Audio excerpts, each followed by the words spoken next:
Shout out to the Showcase Comics and also to Antonio, the funniest 12-year-old you're ever going to meet. You'll notice as we go through the night that I'm the oldest guy up here, the oldest comic up here. And there things happen as you go through life. And the good news is I'm young at heart. Now, my wife prefers to think of it as immature, but you know, tomato, it all works. But as you go through, you have to kind of start finding some new things to do to feel young and virile. You can't do the things you used to do. So I've decided to take up ocean kayaking. Now, my kids like to think that I'm having some kind of midlife crisis or something, because I'm doing all these new and exciting things that cost money. And I tell them, no, it's not a midlife crisis. I'm really glad the kids are out of the goddamn house crisis. Again, it's one of those tomato. Now, as far as midlife crises go, ocean kayaking is actually a pretty cheap option. And for example, let me spell some things out. You can buy about 1,000 ocean kayaks for the cost of a Harley Davidson. Believe me, I know. Yeah. Now, you can get a couple of Harleys for the cost of a Corvette. And you can get about 50 Corvettes for the cost of banging a 22-year-old with daddy issues and ending up divorced. So I chose ocean kayaking really as it was the most economical choice. I didn't save money by not taking lessons or anything. That's not going to be nearly as funny later. So my wife and I go on vacation recently, and we decide we're going to go ocean kayaking. And by we, I mean I, because even though she's way younger than I am, she's not nearly as young at heart as I am. She says, I like to think of it as having some sense. Again, tomato. But we go and rent this ocean kayak, and we head down to the beach, and we notice I'm trying to be young and virile again. There's this group of actually young and virile people next to us all. But there's no shame in my game, so off comes the shirt, and I jam myself into a life vest. It's kind of like shoving a grapefruit into a water balloon. But I got it on. I'm a safety guy, if nothing else. And I jumped on the kayak and started paddling directly out into the waves like I was taught how to do by YouTube. Now, I need to pause here for a second and talk about a couple of things that are relevant to the story. I'm going to talk about theoretical physics and the laws of probability. For example, if you were to take a grape and set it on top of a butter dish, even if you tip that a little bit, both theoretical physics and the laws of probability would reassure you that there's most likely that grape is going to stay on the butter dish.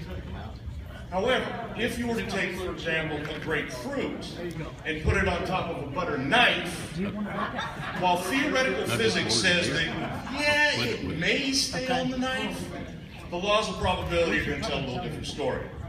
Now, that's relevant here in a minute. I get out past most of the incoming waves. And it's important that you remember that I said most of the incoming waves. I get out about 75 yards, I turn parallel to the beach, I start boarding and frolicking and doing all those things that young and virile people do on ocean kayaks. And about that time, a couple straggler incoming waves came, and they tipped my floating butter knife a little bit, and into the drink went the grapefruit. Water balloon and all. Now, I tried to think back to what I saw on YouTube, and there was really no lesson for how to get back on the kayak. So I came to the conclusion very quickly that any efforts to hoist the grapefruit back onto the butter knife were going to prove fruitless. So I determined very quickly that I needed some help. But that's no big deal. I didn't panic. I had the life vest on. I'm right next to the kayak, had my arm on it. And I looked into the beach, and there's my beautiful wife sitting there in a chair. She's reading a book. And I said, well, I just need to get her attention. So I waved my arm up over my head like this. And she looks out at me, and just beautiful smile. You got to meet her. She's here tonight. Beautiful smile. I can see it coming across the water. And she looks up at me, and she waves, and then looks back down at her book. It wasn't at that point that I shit myself, but it happened shortly after that. So, and at this point, the kayak had started floating away. It was about 40 yards out to sea. So it's just me now, and the water balloon is starting to work its way up toward the head of the grapefruit. And I decided there was a little more urgency called for. So I started waving both my arms over my head to get my wife's attention, to let her know there were some things to be perhaps alarmed about. I'm out bobbing in the ocean, kayakless. And again, she looked in at me, and she smiled, beautiful. I could see the twinkle in her eyes. She looked up from her book, and she waved. Waved both hands at me, and then looked back down at her book. Fortunately, the actual young and virile people next to her on the beach recognized that that was the universal sign for, oh shit, I'm dying. And they paddled out to get me and towed me back into the beach. And needless to say, it was somewhat embarrassing, but I did feel young and virile. And after I caught my breath, I looked at my wife and I said, honey, seriously, I'm out there bobbing in the ocean kayakless. I'm waving at you with both arms. The life jacket's up around my head. Did you honestly think I was just saying hello? Or were you secretly checking out those guys and mentally calculating how much insurance I had? She looked up at me and smiled, looked, those deep brown eyes looked in mine and said, nah, tomato, tomato. Thanks everybody, that's all my time. Don't forget to spay and neuter your children.